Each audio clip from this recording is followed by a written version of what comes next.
ब्रेकपछि यहाँलाई फेरि पनि स्वागत छ हाम्रो नियमित प्रस्तुति आजको इस्यु अफ द डेमा। आजको इस्यु अफ द डेमा समसामयिक राजनीतिक घटनाक्रम र पछिल्लो पटक गृह मन्त्रालयको छिनोफानो अब कसरी अगाडि बढ्छ र 7 दलीय गठबन्धनको सरकार कसरी अगाडि बढ्न सक्छ भन्ने विभिन्न प्रश्नहरू उठिरहँदा आज हामीसँग नेकपा एमालेका नेता केशव बडाल हुनुहुन्छ। फेरि यहाँलाई स्वागत छ। धन्यवाद।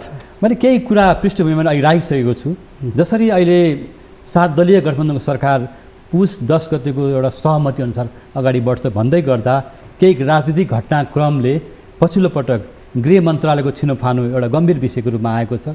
जसरी राष्ट्रिय स्वतन्त्र पार्टीले गृह मन्त्रालय नपाएको अवस्थामा फेरि ब्याक हुने अथवा यो समीकरण चाहिँ फेरि फेरबदल हुन सक्ने भनेर अरू विभिन्न पक्षले बाहिरबाट हेरिरहेको अवस्था पनि छ भने अन्य दलहरूले पनि यसमा कसरत गरेको देखियो। यो घटनाक्रमलाई कसरी लिनुभएको छ? अब यसको निकास दिनुहोस् मलाई अलिकति के हुन्छ? अनि यसबारेमा त जसरी पुस 10 गतेको सहमतिमा हैन रविजीलाई नचिनेर अथवा रविजीको पार्टीलाई नचिनेर दिए त होइन होला। त्यतिखेर जे जुन मन्त्रालय जसलाई दिएर जिम्मा अगाडि बढाउने भनेको छ पात्र फेरिन सक्छ, सम्बन्धित पार्टीले अर्को मान्छे पठाउन सक्छ। अब यसलाई फेरि यो बिचमा त्यही विषयमा विवादित गर्नु, विवादको बाटो समाउनुमा नजानको निम्ति म चाहिँ आदरणीय प्रचण्डजीलाई अनुरोध गर्न चाहन्छु। र अब व्यक्तिको रूपमा चाहिँ अब रविजीको बारेमा केही विषय समस्या छ भने उहाँ सांसद हुनुहुन्न अहिले भन्ने आएको छ भने उहाँको पार्टी त छ, कुनै पनि भने त व्यक्ति आएको त हुँदैन नि त।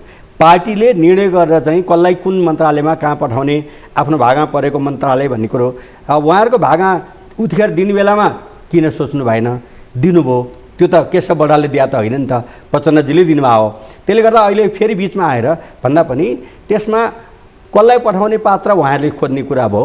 त त्यसमा त्यही कारणले विवादित हुनु, विवाद गर्नु, विवादको बाटोमा समाउनु यो सम्मानित प्रधानमन्त्रीको चाहिँ दूरदर्शी निर्णय रहन सक्दैन, त्यो हुँदैन। त्यसले गर्दा अब यो विषयमा 7 दलीय गठबन्धनले सरकार किन बनाएको त तपाईँले हो नि त, होइन प्रचण्डजीले बनायो हो नि त।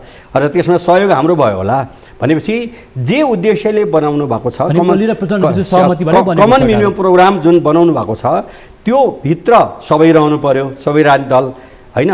दलीय हिसाबले आफ्ना दर्शन होला, सिद्धान्त होला, अन्त होला, तर सिएमपी जुन पारित गर्नुभएको छ तपाईँहरू सबै बसेर र त्यो आधारमा अगाडि बढ्ने कुराको निम्ति चाहिँ फेरि विवादित गर्ने र अब कसैले पाइसकेको मन्त्रालय फेरि त्यो पार्टीबाट झिकेर अन्यत्र जाने बाटोमा गएर अनि विवाद भयो रे भन्ने खालको समाचारले संसारको कुनै पनि मित्र राष्ट्रहरू जोसँग हामी विभिन्न ढङ्गले गाँसिएका हुन्छौँ होइन, त्यहाँ पनि राम्रो सन्देश जाँदैन। किनखेरि हामी 1 महिनापछि के हुन्छ भन्ने पनि सोच्न सक्दा रहन्छौँ भन्ने बाटोमा नलाग्न र चाहिँ सहमतिबाट अगाडि बढाउन र पुस 10 गतेको निर्णय जे गर्नुभएको छ त्यसलाई अगाडि बढाउनको लागि म अनुरोध गर्न चाहन्छु। आज माओवादी पार्टीको नेताहरू के भन्दै हुनुहुन्छ भने हाम्रो भागमा के छ त, अर्थ मन्त्रालय छैन, गृह मन्त्रालय छैन, अथवा भनौँ परराष्ट्र मन्त्रालय छैन, होइन यो जिम्मेवार महत्त्वपूर्ण मन्त्रालयहरू त हामीसँग छैन भने हामी किन चाहिँ खालि प्रधानमन्त्री मात्रै रह्यो हामीसँग भन्ने उहाँहरूको पार्टीको भनाइ त आज त्यो आइरहेको देखिन्छ। होइन, अब त्यो मैले त्यस्तो कसैले गर्नुभएको छ भने बचकाना कुरा नगर्नको निम्ति उहाँहरूको त्यस्तो आएको छ भने त्यो बचकाना कुरा हो। कुनै मन्त्रालय ठुलो र कुनै मन्त्रालय सानो हुँदैन। मन्त्रालयको सुन्नुहोस् न, अब तपाईँले मलाई सोधे भए मलाई भन्न दिनुहोस् न बिचमै त्यो किन आज त के देखिन्छ भने सुन्नु न, बाहिर एउटा आम जनमानसमा आएको प्रश्न चाहिँ म यहाँलाई सोधेँ। आज पनि सरकारको बाहिर सरकारको साँचो चाहिँ केपी शर्मा ओलीसँगै छ, रिमोट कन्ट्रोल भन्ने गरिन्छ, प्रचण्ड एक्लिँदै जानु भएको छ भन्ने कुरा आएको हुनाले यो प्रश्न तपाईँ जिम्मेवार नेता भएको हुना त्यो कुरा आउने ल्याउने मान्छे पनि को पनि नियतमाथि प्रश्न गर्नुपर्ने हुन्छ होइन, त्यस्तो होइन। अर्को कुराहरू भनेको चाहिँ मुख्य मन्त्रालय चाहिँ हामीले पाएनौँ भनेर कुनै पार्टीका नेताहरू रोन थाल्नु भएको छ भने उहाँहरूको त्यो रुवाईको कुनै अर्थ छैन। त्यो रोना नरुन होइन। कुनै मन्त्रालय सानो र कुनै मन्त्रालय ठुलो हुँदैन होइन। तपाईँहरूले केलाई सानो भन्नुहुन्छ, केलाई ठुलो भन्नुहुन्छ। म पनि मन्त्री भइसकेका मान्छे भएको हुनाले कुनै मन्त्रालय पनि सानो ठुलो हुँदैन।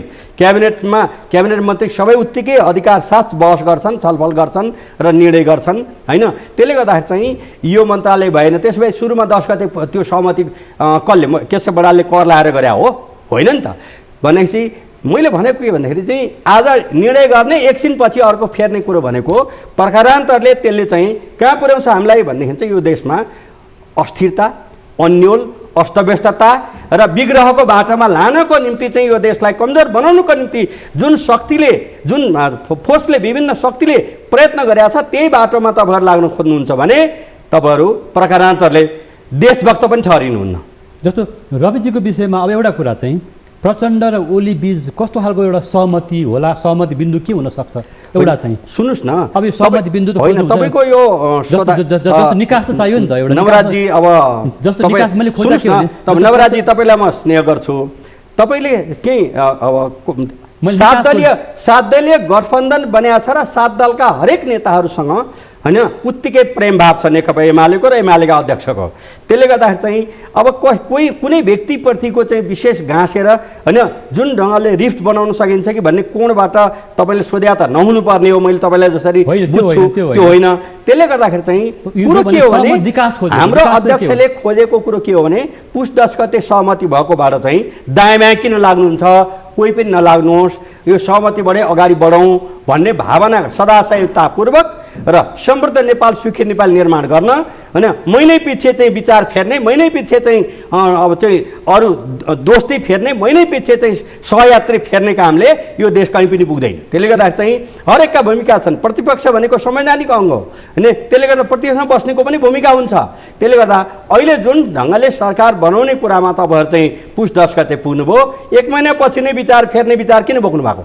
त्यसको चाहिँ अगुवाई कसले गर्नुभएको? प्रचण्डले गर्नुभएको छ। अनि त्यसले गर्दाखेरि चाहिँ यस्तो विषयमा तपाईँले चाहिँ अब अन्यत्र चाहिँ निशाना साध्न केही जरुरी छैन निश्चित रूपमा। जस्तो अब यति बेला प्रतिपक्ष भनेकै देखिएन होइन, जस्तो नेपाली काङ्ग्रेसले पनि विश्वास मत दिएको अवस्था छ, तर आज प्रतिपक्षको माग पनि गरिरहेको छ, अधिकारको माग पनि गरिरहेको छ। उसले सत्ताको भोलि एउटा भनौँ न त्यो भोलि दाउ पनि हेरेको अवस्थामा अबको यो हाम्रो सत्ता समीकरणलाई चाहिँ यो 7 दलले कसरी अगाडि लिएर जान सक्छ भन्ने कुरा मैले प्रश्न गरेको। जस्तो यति बेला काङ्ग्रेसको भूमिका चाहिँ जुन तरिकाले भूमिका खेलिरहेको छ नेपाली काङ्ग्रेसले त्यो कसरी हेर्नु भएको छ? अब नेपाली काङ्ग्रेसका नेता मेरा मित्र शेरबहादुर देउवालाई मेरो भनाइ छ कि हिजो सम्मानित राष्ट्रपतिले 1 हप्ता समय दिनुभएको थियो सरकारमा बनाउनुको निम्ति। त्यसको निम्ति पुसको 10 गते होइन, अब के अरे पुस 10 गतेको 12 बजेसम्म पनि तपाईँले केही निर्णय गर्नु भएन र तपाईँको सबभन्दा भुलचुक के भयो भने 76(2) अनुसारको सरकार नबनाएर 5 बजे हुन दिने र 5 बजेपछि 3 अनुसार जाने जुन बाटोमा जान खोज्नुभयो, तपाईँले त्यही त्रुटि गर्नुभयो। किनभने अहिले जनताले दिएको मत भनेको कुनै पनि एउटा दललाई सरकार चलाउनको निम्ति अभिमत दिएको होइन।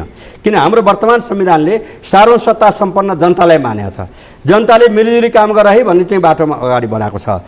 त्यो बाटोबाट तपाईँ दायाँ बायाँ हुने, अनि त्यसपछि चाहिँ फेरि अब चाहिँ पुस 10 गते सरकार अर्को बन्यो, बनिसकेपछि छटपटी र तपाईँको पार्टीभित्रका केही चाहिँ साथीहरूको चाहिँ गुनासोलाई सुनेर प्रभावित हुने र चाहिँ अब 169 सिटको समर्थनमा सरकार बनेको बेलामा प्रतिपक्ष भनेको चाहिँ विपक्षी मात्र होइन, त्यो संवैधानिक पद हो। त्यो छोडेर जुन समर्थन गर्नको निम्ति चाहिँ जुन जानुभयो सबभन्दा ठुलो भुल तपाईँले त्यहाँ गर्नुभयो। किन भन्दाखेरि चाहिँ हाम्रो संविधानले प्रतिपक्ष भनेको संवैधानिक पद हो, त्यो विपक्षमा बस्ने मान्छे मात्रै को कुरो होइन, त्यो संवैधानिक परिषदको नेता के अरे त्यहाँको चाहिँ वान अफ द लिडर हुन्छ त्यहाँनिर। त्यस्तो स्थितिमा नपुगेको भए 138 नपुगेको भए त्यसले चाहिँ वर्तमान निर्वाचित प्रतिनिधि सभा नै अप्ठ्यारो पर्छ भनेर सहयोग दिनु एउटा बाध्यतात्मक अवस्था थियो।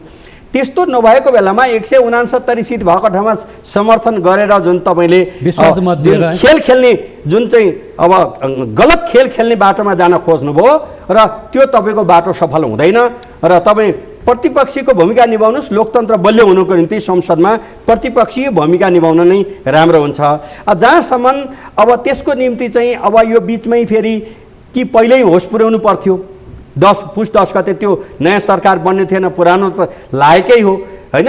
एमालेलाई खन्ती खलास बनाउने भनेर बहालवाला प्रधानमन्त्री, 5 वटा पूर्व प्रधानमन्त्री, पुरै न्वारनदेखिको बल लगाएर साम दाम दण्ड भेद सेना प्रहरी कसलाई सकिन्छ कहाँ प्रयोग गर्न सकिन्छ गरेर पनि अगाडि बढ्नुभयो। तर जनताले 44 जिल्लामा चाहिँ नेकपा एमालेलाई नै पहिलो पार्टी बनाए होइन। पार्टीगत भोटमा उम्मेदवारको हिसाबले अनेक कुरोले प्रभाव पार्छ, मैले त्यहाँ त्यता जान चाहन्न। तर चाहिँ पार्टीगत भोट भनेको चाहिँ तपाईँ 44 जिल्लामा नेकपा एमाले 1 नम्बरमा छ, 20 जिल्लामा नेपाली काङ्ग्रेस 1 नम्बरमा छ, 5 जिल्लामा माओवादी 1 नम्बरमा छ भन्दाखेरि चाहिँ कुरो के हो भन्दाखेरि चाहिँ यस्तो स्थिति भइसकेपछि जुन अधैर्यता देखाउने काम शेरबहादुरजीले गर्न खोज्दै हुनुहुन्छ र त्यसबाट चाहिँ अब तपाईँले भने अनुसार चाहिँ मलाई थाहा छैन, प्रचण्डजी पनि अलिकति चाहिँ अब धर्म रहनु भएको हो कि भन्ने जुन प्रश्न सोध्नुभयो, प्रचण्डजीलाई धर्म नगर्न, 7 दलीय गठबन्धनलाई बलियो बनाएर अगाडि बढाउन र कमन मिनिमम प्रोग्राममा जे सहमति भएको छ त्यो अनुसारको समृद्ध नेपाल सुखी नेपाल निर्माण गर्ने अभियानमा इनोभेटिभ ढङ्गले जानुहोस् र बाटामा दिनदिनै जुन चाहिँ आत्मदाह गर्नुपर्ने परिस्थिति आएको छ त्यसमा सम्बोधन गर्नुहोस्, त्यसको निम्ति अगाडि बढ्नुहोस्, त्यसको निम्ति के गर्नुपर्छ हामी सघाउन तयार छौँ। तर अब त्यो झिङ्गे दाउ खेल्ने बाटोमा चाहिँ नलाग्नको निम्ति म अनुरोध गर्छु। यति बेला प्रधानमन्त्री प्रचण्डले राष्ट्रिय सहमति भनिराख्नु भएको छ होइन, कङ्ग्रेस पनि आफ्नो उम्मेदवारी दिँदैछ राष्ट्रपतिमा भन्ने कुरा आइरहेको छ नि, यो राष्ट्रपतिको निर्वाचनलाई अत्यन्तै एउटा जटिल सकसपूर्ण रूपमा सत्तारूढ दलभित्र पनि माओवादीले लिइरहेको देखिन्छ। माओवादी केन्द्रले उहाँहरूको त्यो त्यो त्यो बैठकमा छलफलमा नेताहरूको भनाइबाट पनि त्यो कुरा आइरहेको छ भनेपछि यसमा अलिकति विखण्डन आउन सक्ने, ब्रेक हुन सक्ने सम्भावना पनि छ भन्नु होइन। माओवादीको बैठकमा के भयो भने म त्यो जानकारी लिने मान्छे होइन, म त्यहाँ भाग लिनेको मान्छे पनि होइन, त्यता नजाउँ। तर प्रश्न के छ भने अब राष्ट्रपतिको निम्ति योग्यता पुगेको छ भने तपाईँ पनि नवराजी 40 पनि उठ्न पाउनुहुन्छ र किन त्यहाँ सांसद हुनु पर्दैन, उठ्न पाउनुहुन्छ र राष्ट्रपतिमा 1 2 3 4 5 जना मान्छे पनि उठ्नुभयो भने मलाई कुनै नौलो लाग्दैन, किनभने गोप्य मतदान हो र मतदान दिएपछि जे निर्णय हुन्छ त्यो अगाडि बढ्छ। त्यसबारेमा तपाईँले मैले टाउको दुखाइरहनु पर्ने, दुनियाँभर गर्नुपर्ने होइन, भोटिङ हुने कुरो हो, गोप्य मतदान हो होइन। 550 जना चाहिँ प्रदेश सांसद र चाहिँ अब 275 जना चाहिँ सङ्घीय सांसदहरू राष्ट्रिय सभा समेतले भोट हाल्ने कुरा हो। भोटको चाहिँ ढाँचाको बारेमा गइरहनु परेन भन्दाखेरि चाहिँ त्यो विषय आफ्नो ठाउँमा छ। तर मेरो चाहिँ के छ भने यो अनेक खालका चाहिँ झिङ्गे दाउ खेल्ने बाटोमा कोही पनि नलाग्न, त्यसले लोकतन्त्र बलियो हुँदैन, त्यसले राष्ट्रिय स्वाधीनता बलियो हुँदैन, त्यसले राष्ट्रिय एकता बलियो हुँदैन, समृद्ध नेपाल सुखी नेपाल निर्माणको अभियान बलियो हुँदैन र यो एउटा चाहिँ कन्फ्युजन क्रिएट गरेर समस्या सिर्जना गरेर यो देशलाई कमजोर पारिरहने जुन शक्ति छ त्यसलाई बल पुर्याउने बाटोमा कोही नलाग्न भन्ने भन्नु गर्छु। एउटा प्रश्न, राष्ट्रपतिको लागि नेकपा माओवादी केन्द्रले फरक व्यक्ति अथवा काङ्ग्रेसकै उम्मेदवारलाई अन्य व्यक्तिले जसरी स्वतन्त्र व्यक्तिको नाम आइरहेको, जसरी अहिले डाक्टर बाबुराम भट्टराई लगायत व्यक्तिको नाम पनि आइरहेको छ, यस्ता नेताहरूलाई समर्थन गरेको अवस्था चाहिँ के हुन्छ? मैले प्रश्न सोधेँ होइन, मैले भने त म चाहिँ नवराज 40 पनि योग्यता पुगेको छ भनेदेखि उमेर इत्यादिले पाउनुहुन्छ र त्यहीभित्र यो देशको चाहिँ नागरिक कुनै पनि नागरिक योग्यता पुगेको मान्छे उठ्न पाउँछ, उठ्नुहोस्। त्यसबारेमा बाबुरामजी उठ्ने कि नउठ्ने मलाई किन सोधिरहनुहुन्छ, त्यो भएन, उठ्न पाइन्छ। निर्णय कसले गर्छन् भनेपछि इलेक्ट्रोल मत जसको बढी आउँछ उसले राष्ट्रपति बनाउँछ। त्यस हुनाले यस्तो विषयमा होइन पहिले नै फल्ना हो कि फल्तिल्ना हो भन्ने ढङ्गले बाटोमा नजानुहोस्। राष्ट्रपतिमा त्यो यदि त्यो सम्बन्ध जसरी अगाडि बढाएर यसमा मलाई के भन्नु छ भने पुस 10 गते जे सहमति भएको छ त्यसलाई भत्काउने, बिगार्ने, दायाँ बायाँ लाग्ने बाटोमा जो लाग्नुहुन्छ प्रखरान्तरले त्यो देश हितमा लाग्नु भएको होइन भन्ने कुरो 3 करोड नेपाली जनताले राम्रोसँग बुझ्छन्। त्यसपछि प्रचण्डले भन्नुभएको राष्ट्रिय सहमति भनेको चाहिँ के हो त? समृद्ध नेपाल सुखी नेपाल निर्माण गर्नमा कसैले प्रतिपक्षमा बसेर राष्ट्रको लाई बलियो बनाउन थाल्नुहोस्। किनभने लोकतन्त्रमा के निर्दलीय खोज्या हो र हामीले निर्दलीय व्यवस्था खोज्या हो? मैले यो नवराजी मलाई तपाईँलाई सोधेँ, मैले हामीले के निर्दलीय व्यवस्था खोज्या हो? राष्ट्रपतिको भूमिका 99.9% भोट लिएर निर्दलीय व्यवस्था खोज्या हो? हिजोको दिनमा हामीले दलीय व्यवस्था खोज्या हो? हिजोको दिनमा राष्ट्रपतिको भूमिका जसरी उहाँले गर्नुभएको भूमिकामाथि धेरै प्रश्नहरू उठे नि त, उठिरहेका छन् आज पनि। कुनै प्रश्न उठाउनु पर्ने कुरो छैन र त्यो प्रश्न उठाउनेहरू भनेको नितान्त व्यक्तिगत स्वार्थमा केन्द्रित भएका मान्छेले उठाएका हुन्। तपाईँले वर्तमान राष्ट्रपतिलाई दोष लाउनु खोज्नु भएको हो भने सुन्नुहोस्, त्यसो भए मलाई विचार डिस्टर्ब नगरिकन सुन्नुहोस् होइन। नेकपा एमाले विभाजनको बिन्दुमा गयो, विभाजनको बिन्दुमा गइसकेपछि चाहिँ होइन आदरणीय हाम्रो त 121 सिट मात्रै थियो त्यतिखेर होइन, 138 बहुमतलाई चाहिँ थियो र त्यो खालको स्थिति थियो। त्यो बेलामा चाहिँ अब प्रचण्डजीले जो चाहिँ नेकपामै रहेका साथीहरू होइन रामबहादुर थापा बादल लगायतका एमालेमा रहनुभयो उहाँलाई चाहिँ खल्तीबाट चिट ल्याएर थपक्कन चाहिँ खारिज गर्नुभयो। अनि त्यसपछि चाहिँ सभामुख अग्नि सापकोटाजी, मेरा मित्र अग्नि सापकोटाजीले होइन एमाले नफुटाउन्जेल उहाँले त्यो थन्काएर राख्नुभयो र सूचना टाँस्नु भएन। उहाँको काम सूचना टाँस्ने मात्रै थियो। त्योभन्दा निकृष्ट खालको विभेदकारी निर्णय संसारमा कहीँ हुँदैन। एक अर्को कुरा, वर्तमान राष्ट्रपतिले एमाले भने गर्नुभयो भन्ने जुन आरोप मैले यो हप्ताभरि सुन्दैछु, ती या त चरम अज्ञान हुन्, चाहे अन्यथा ती चरम फटा हुन्, कि चरम अज्ञान कि चरम फटा हुन्।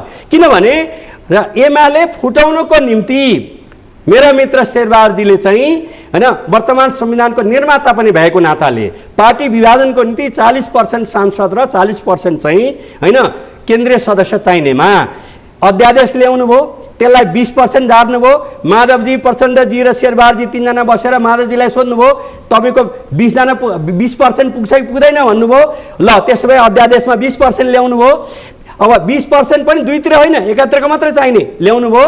अनि त्यसपछि चाहिँ अध्यादेश ल्याएर एमाले विभाजन गरिसकेपछि अनि त्यो अध्यादेश फिर्ता गर्नुभयो। त्यसमा पनि हस्ताक्षर गरेको सम्मानित राष्ट्रपति विद्या भण्डारीले हो। त्यसले गर्दा तपाईँले सोध्नुभएको नागरिकताको कुरो हो भने होइन, नागरिकताको सवालमा मात्रै त्यो अध्यादेश चाहिँ यसरी पास गर्नु यो देशको हितमा हुँदैन भन्दा सम्मानित राष्ट्रपतिले राष्ट्रको हितको निम्ति, राष्ट्रियताको निम्ति चाहिँ उहाँले लिनुभएको अडानलाई तपाईँले घोषका मार्नुहुन्छ भने प्रकारान्तरले तपाईँको बारेमा पनि राष्ट्रियताको सवालमा होइन एक मिनट मैले पुरा पख्नुहोस् न, पुरा गर्नुपर्छ।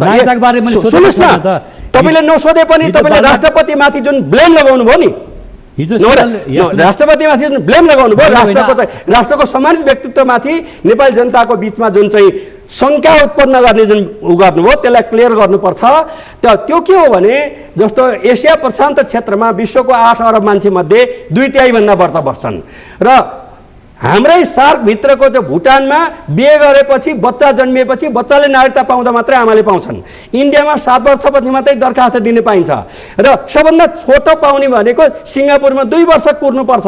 भनेपछि चाहिँ हामी कहाँ चाहिँ एउटा हातमा विवाहको प्रमाणपत्र, अर्को हातमा चाहिँ नागरिकता भनेर दिने कुराको पक्षमा तपाईँ उभिनु भएको हो भने जो उभिनुहुन्छ त्यो देशको हितमा हुँदैन।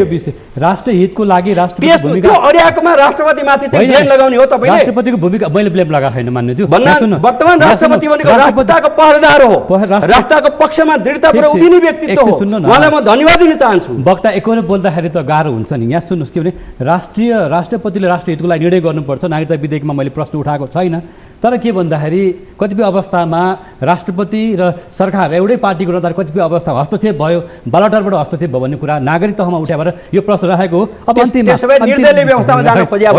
अन्तिममा त्यो भन्नु खोजे होइन। अब निकास यहाँ जति खारिएको नेताले मैले यहाँ अलिकति आवेग पनि आउनुभयो। मैले राष्ट्रपतिमाथि हामीले यो देशको प्रथम व्यक्तिमाथि ब्लेम जब चाहिँ अत्यन्त असत्य ब्लेम लाग्छ म त्यसलाई चाहिँ चुपचाप सहेर घर जान मिल्दैन। मैले राष्ट्रपतिको भूमिका मात्रै भनेको थिएँ, ब्लेम लगाएको छैन। राष्ट्रपतिको भूमिकामाथि कुरा उठेको भएर बिल्कुल राष्ट्रहित अनुकूल हुनुहुन्छ। राष्ट्र हितको लागि नै राष्ट्रपति संरक्षक अभिभावक जानुपर्छ, जानु पनि पर्ने हुन्छ होइन। त्यो एउटा जानुभएको छ भनौँ मानौँ।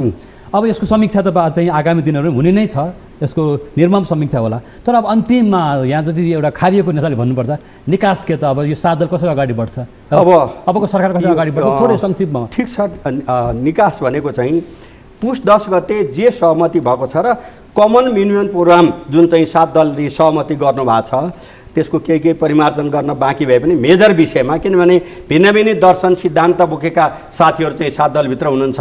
त्यसले गर्दाखेरि सिएमपीलाई आधार मानेर अगाडि बढ्ने कुरामा एकताबद्ध भएर अगाडि बढ्नको निम्ति म सम्बन्धित सबैलाई पनि भन्न चाहन्छु र मलाई लाग्छ पुस 10 गते जे सहमति भएको थियो प्रकारान्तरले त्योभन्दा दायाँ बायाँ अब जाँदैन। सहमतिमा जान्छ, त्यही बाटोमा जान्छ।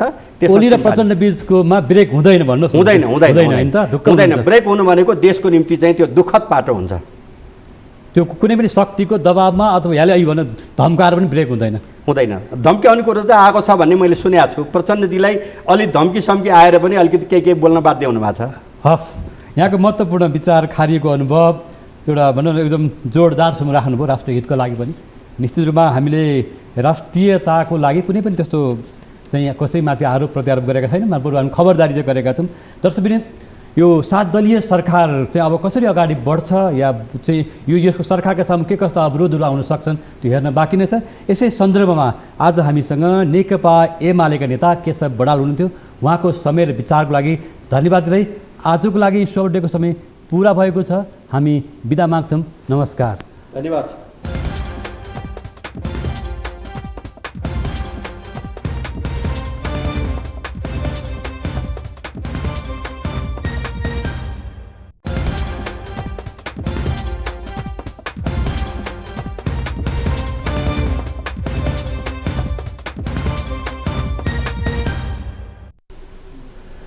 आजको इस्यु अफ द डेमा स्वागत छ। नमस्कार, म नवराज चालिसे।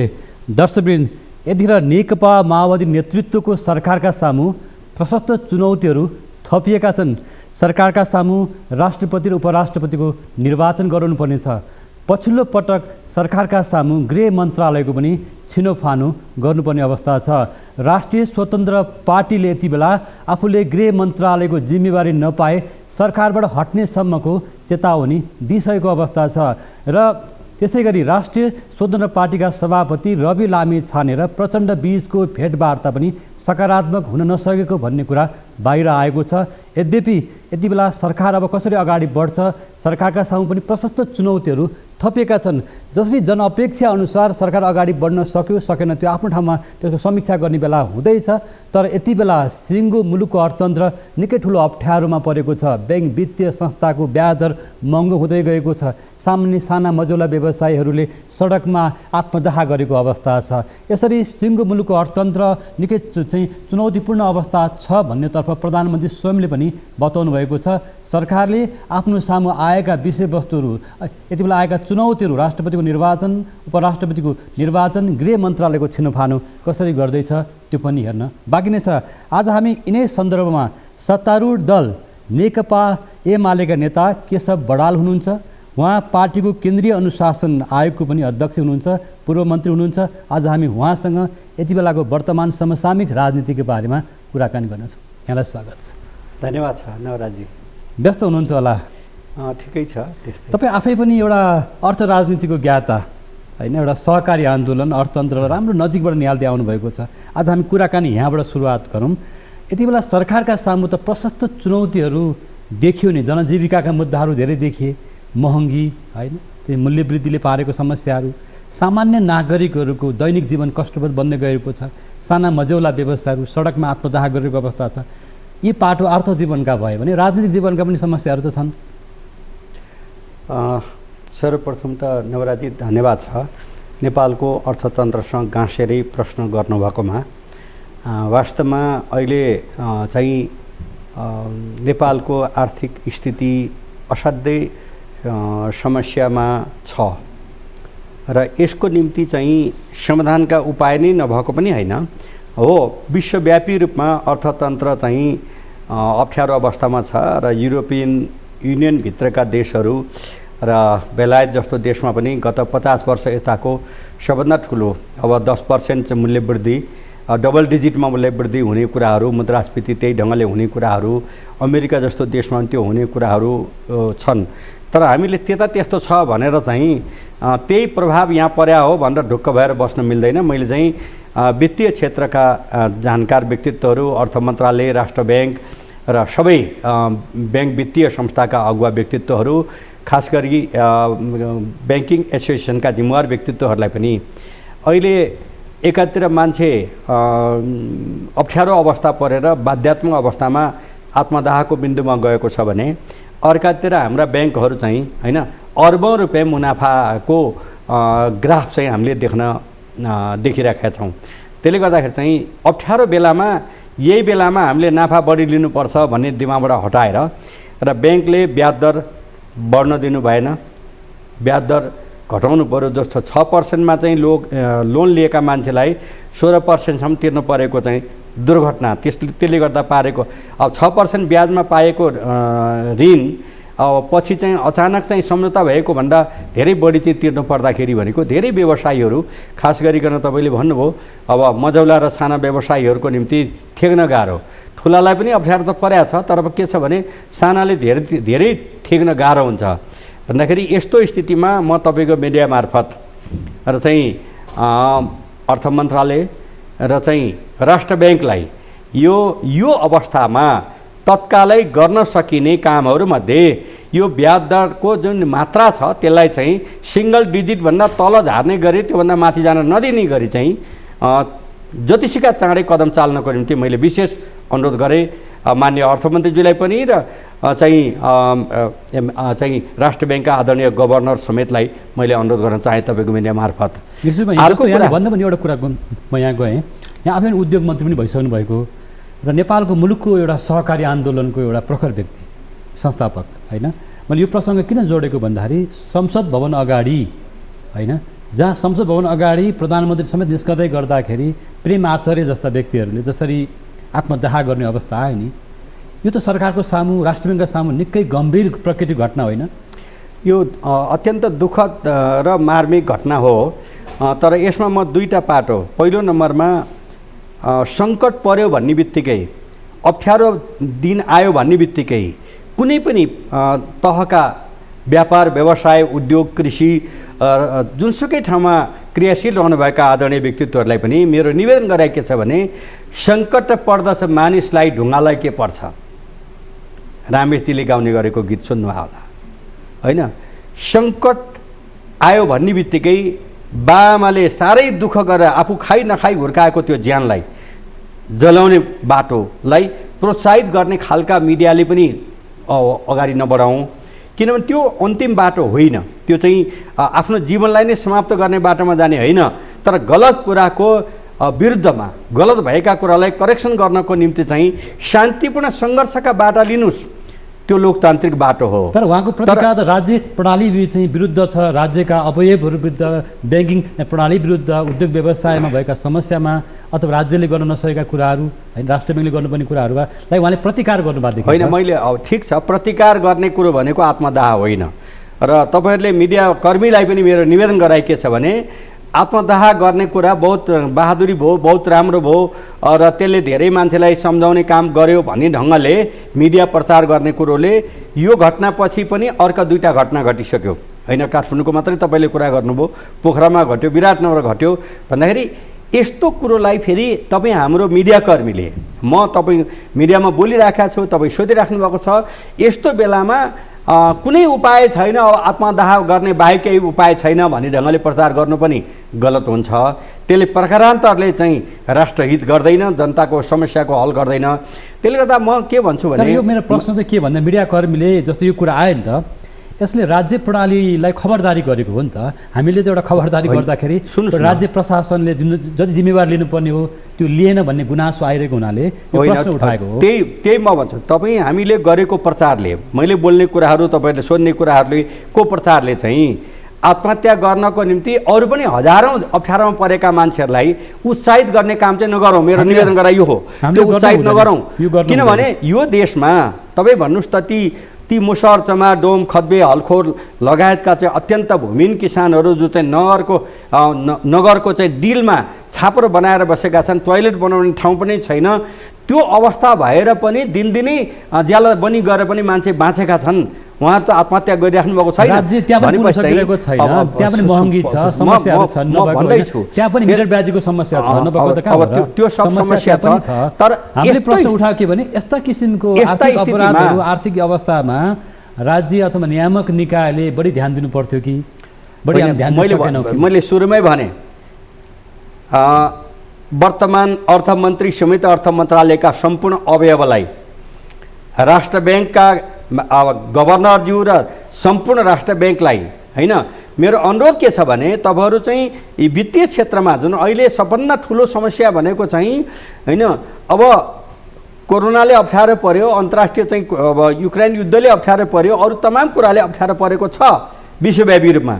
तर यो अप्ठ्यारो बेलामा चाहिँ मुनाफा जस्तो ब्याङ्कले चाहिँ अर्बको मुनाफा गर्ने र साना व्यवसायी जसले चाहिँ सबभन्दा धेरै मान्छेलाई रोजगारी दिएको हुन्छ र साना व्यवसायी मझौला व्यवसायीहरूको पीर मार्कालाई सम्बोधन नहुने जुन अवस्था छ, यसलाई सम्बोधन गर्नको निम्ति एक दिन पनि ढिलो नगरिकन चाहिँ अगाडि बढ्न म सम्बन्धित निकाय सरकारका सबै अङ्गहरू, सम्मानित प्रधानमन्त्रीज्यूलाई समेत र खास गरिकन अर्थमन्त्री र राष्ट्र ब्याङ्कलाई मैले विशेष अनुरोध गरिसकेँ। र यी सँगसँगै के छ भने आपद पर्यो, विपद पर्यो, अप्ठ्यारो पर्यो भन्ने बित्तिकै आत्मदाहको बाटो रोज्ने काम कसैले नगर्नको निम्ति म विशेष अनुरोध गर्छु। र आत्मदाह गर्ने मान्छेलाई एकदम चाहिँ महान हुनुभयो भनेर चाहिँ उहाँको हाई गरेर अरूलाई पनि त्यो बाटोमा जान प्रेरित गर्ने काम तपाईँहरू नगर्नुहोस् भनेर मैले भन्न खोजेँ। हजुर, एकदम यो राम्रो कुरा हो। हामी त्यो बाटोमा जाने छैनौँ, जाँदैनौँ पनि होइन। र समाजमा देखिएको समस्यालाई मैले सम्बन्धित निकायमा ध्यान जाओस् भन्ने आकर्षण गर्न खोजेको। अब यो बाटो त एउटा भयो, अर्थ राजनीतिको कुरा भयो। अब यहाँ त लामो समय राजनीतिक जीवन बिताउनु भएको छ होइन, र अहिले भर्खरै चाहिँ अहिले सरकार गठन भएको छ र यो सरकारका सामु पनि चुनौतीहरू थपिएका छन्। र पछिल्लो पटक राष्ट्रिय स्वतन्त्र पार्टीले गृह मन्त्रालयबाट बाहिरिएको छ, तर गृह मन्त्रालयले नपाएको अवस्थामा हामी सरकार समेत छोड्न सक्ने अवस्था भनेर जुन कुरा बाहिर आएको छ, यहाँले पनि त्यो कुरा देख्नु भएको छ होइन। त्यो अवस्थापछि अब राजनीतिक बाटो चाहिँ कता जानेछ? गठबन्धनमा कतै अप्ठ्यारोहरू आउन सक्ने हो कि अथवा गठबन्धन भत्किन सक्छ कि भन्ने कुरा त उठिरहेछ नि त आम राजनीतिक वृत्तमा। यो प्रश्न गरेँ मैले। समस्या आउने बित्तिकै अत्तालिने काम पनि कसैले नगरौँ। भर्खरै पुस 10 गते बनेको यो 7 दलीय गठबन्धनको सरकार छ र सरकार सञ्चालन गर्ने मूल जिम्मेवारी पाउनुभएको मेरा मित्र आदरणीय चाहिँ प्रचण्ड कमरेडलाई पनि संयमित हुन, गम्भीर हुन र पुस 10 गते जे समझदारी भएको थियो त्यसलाई अन्तर्हृदयबाट होइन एक दिन बित्ने बित्तिकै अलिकति अर्को हुने बित्तिकै स्थिति फेरबदल नगर्नको निम्ति म अनुरोध गर्न चाहन्छु। र सँगसँगै तपाईँले उठाउनु भएको रविजीलाई पनि, तपाईँ यङ हुनुहुन्छ, इनर्जेटिक हुनुहुन्छ, केही गरौँ भन्ने भावना पनि भएको छ र तपाईँलाई धेरै नेपाली जनताले चिनेको यो न्युज 24बाट पनि धेरैले चिनेका हुन्। म तपाईँलाई के अनुरोध गर्न चाहन्छु भने समस्या पर्यो भन्ने बित्तिकै हतारमा निर्णय गर्ने र फुर्सदमा पश्चाताप गर्ने काम तपाईँहरू कसैले पनि नगर्नुहोस्।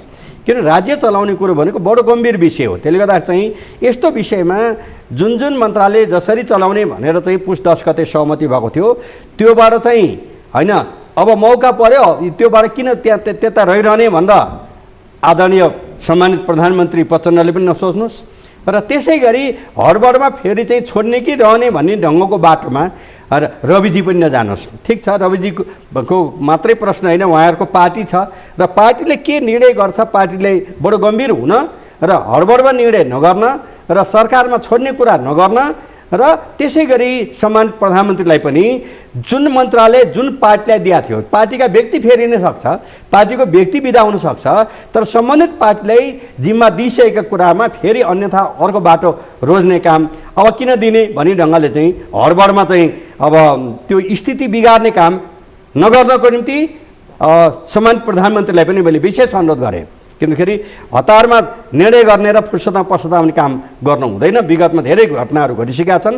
त्यसले गर्दा जुन सहमति तपाईँहरूको चाहिँ पुस 10 गते भएको थियो त्यसबाट दायाँ बायाँ हुने काम नगर्न र वर्तमान संविधानको रक्षाको निम्ति, संविधानलाई अगाडि बढाउनुको निम्ति चाहिँ जब कमन मिनिमम प्रोग्राम मार्फत सबै 7वटा राजनीतिक दलले होइन साझा दृष्टिकोण बनाएका छन् राज्य चलाउने कुराहरूको ठाउँमा, र ती कुराहरूलाई बिथोल्ने बाटो कसैले पनि नलिन म विशेष अनुरोध गरेँ।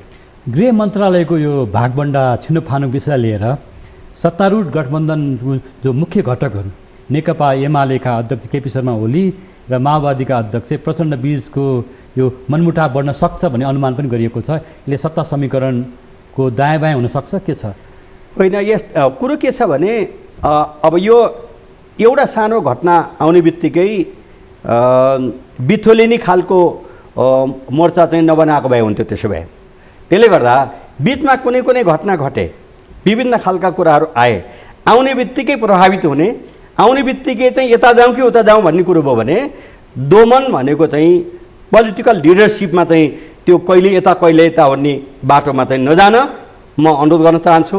होइन, एउटा गीत छ नि, किलाउ माया मैतिर किलाउ उहीतिर नलाउ दुईतिर, बडो दुई लाइन भए पनि धेरै महत्त्वपूर्ण छ। त्यसले गर्दाखेरि चाहिँ छिनछिनमा बाटो फेर्ने र छिनछिनमा चाहिँ मित्र फेर्ने बाटोमा नलाग्न र निरन्तर ढङ्गले पुस 10 गते जे सहमति भएको थियो त्यो बाटोलाई डिरेल हुन नदिनको निम्ति म यस अर्थमा पनि मैले यो भनिरहेको छु कि यस अर्थमा म के भनिरहेको छु भने यो देशमा अस्थिरताको खेती गरेर यो देशलाई अगाडि बढ्न नदिन चाहने ठुलै शक्ति छ। यो देशमा पनि छ, देश बाहिर पनि छ। त्यो शक्ति कहाँ छ त? त्यसले गर्दाखेरि चाहिँ अब त्यो मलाई भन्न दिनुहोस् न कहाँ छ भने मलाई भन्दा तपाईँलाई 10 गुणा बढी थाहा छ।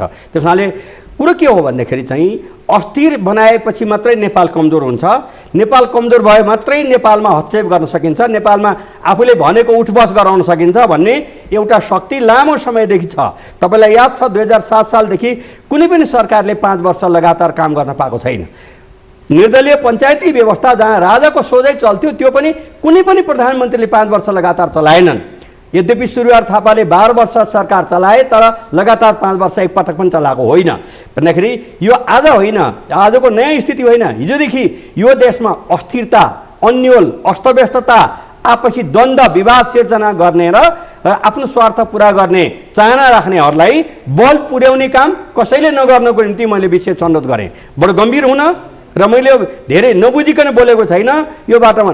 अब घरिघरि चाहिँ महिनै पछि चाहिँ एउटा नयाँ नयाँ विचार, अब नयाँ नयाँ बाटो, नयाँ नयाँ तरिका चाहिँ जाने भन्दा पनि समृद्ध नेपाल, सुखी नेपाल निर्माण गर्ने बाटोमा इनोभेटिभ ढङ्गले, खोजमूलक ढङ्गले अब कसरी जाने भन्ने विषयमा तपाईँहरू मिडियाकर्मीले जस्तो मिडियामा केही कुरा पाक्दै गरेपछि मिडियाले त्यो कुरा उल्याउनै पर्ने हुन्छ। जस्तो यहाँले पनि भन्नु पनि एकदम बडो महत्त्वपूर्ण कुरा गर्नुभएको छ कि प्रचण्डतिर सङ्केत गरेर दुईतिर माया लाउनु भएको, अथवा नेपाली काङ्ग्रेसका सभापति शेरबहादुर देउपा र आदि माया चाहिँ अहिलेको हाम्रो नेकपा एमालेका अध्यक्ष हाम्रो ओलीजीसँग उहाँको सम्बन्ध माया छ भन्नु खोज्नु भएको हो। के हो यो चाहिँ अलिक प्रश्न पार्दैछु। मैले अघि नै भनिसकेँ, मेरो त्यही कुरो दोहोऱ्याउने नलाउनुहोस्, बरु चाहिँ अब कसरी यो देशलाई समृद्ध बनाउने बाटोतर्फ चाहिँ यो बाटो कसरी, यो माया कतातिर बढेको देख्नुहुन्छ? कसैले पनि छिनछिनमा विचार बदल्ने, छिनछिनमा मित्र बदल्ने, छिनछिनमा सहकर्मी बदल्ने बाटोले हामी कहीँ पनि पुग्दैन। त्यस हुनाले लक्ष्य समृद्ध नेपाल, सुखी नेपाल निर्माण गर्ने अभियानमा होइन यस्तो खालको चाहिँ होइन अलमलले हामी कहीँ पुग्दैनौँ। त्यसले गर्दा अलमल नगर्न, पुस 10 गते जे सहमति भएको थियो त्यो बाटोमा दृढतापूर्वक अगाडि बढ्न। कहीँ कसैले डिस्टर्ब गर्न खोज्यो भन्ने बित्तिकै, कसैले चाहिँ धम्क्यायो होला, कसैले चाहिँ थर्कायो होला, कसैले अलमल्याउन खोज्यो होला, त्यो बाटोमा नलाग्न दृढतापूर्वक अगाडि बढ्नको निम्ति चाहिँ आदरणीय प्रधानमन्त्री पुष्पकमल दाहाललाई मैले अनुरोध गरेँ। यो सङ्केत चाहिँ यति बेला प्रचण्डलाई कतिवटा धम्की पनि आयो होला, त्रास पनि आयो होला, यसो मतलब उहाँलाई अलि अप्ठ्यारो पारेर बाध्य भएर केही बोल्नु भएको कि जस्तो मलाई लागिरहेछ। उहाँले राष्ट्रिय सहमति पनि भनिरहनु भएको छ पछिल्लो पटक राष्ट्रपतिको निर्वाचनको लागि। अब यो राष्ट्रिय सहमति भनेको समृद्ध नेपाल, सुखी नेपाल निर्माण गर्न र विकासका तमाम चरणमा भिन्नै भिन्नै अनेक राजनीतिक दल छन्, सत्ता पक्ष छ, प्रतिपक्ष छ, सबै मिलेर समृद्ध नेपाल, सुखी नेपाली बाटोमा अगाडि बढ्ने हो। माओवादीको अहिले कार्य समितिको छलफलहरू उहाँहरूको नेताहरूको भनाइ के बुझिन्छ भन्दाखेरि राष्ट्रपति सभामुख एउटै पार्टीलाई दिनु हुँदैन कि फरक ढङ्गबाट जाने, राष्ट्रिय सहमतिमा जाने, यसरी सबैलाई समेट्न सक्यो भने पो राष्ट्रिय सहमति हुन्छ, संविधानको रक्षा हुन्छ भन्ने कुरा, त्यो खालको चाहिँ एउटा विचारहरू आइरहेको छ नि त। संविधानको रक्षा गर्ने बारेमा कसैले चिन्ता लिनु पर्दैन। यो संविधानको निर्माता को मूल भूमिका निभाउने नेकपा एमाले हो र त्यसभित्रको व्यक्तिगत रूपमा म पनि हो। त्यसले गर्दा संविधानको बहाना देखाएर आफ्नो चाहिँ छिनछिनमा इच्छा फेर्ने काम कसैले नगर्नको निम्ति उहाँले अनुरोध गर्न। दर्शकवृन्द, हामी हाम्रो नियमित प्रस्तुति इस्यु अफ द डेमा छौँ। समसामयिक राजनीतिक घटनाक्रमका बारेमा नेकपा एमालेका नेता केशव बडाल अहिले हामीसँग हुनुहुन्छ। पालो भएको छ ब्रेकको।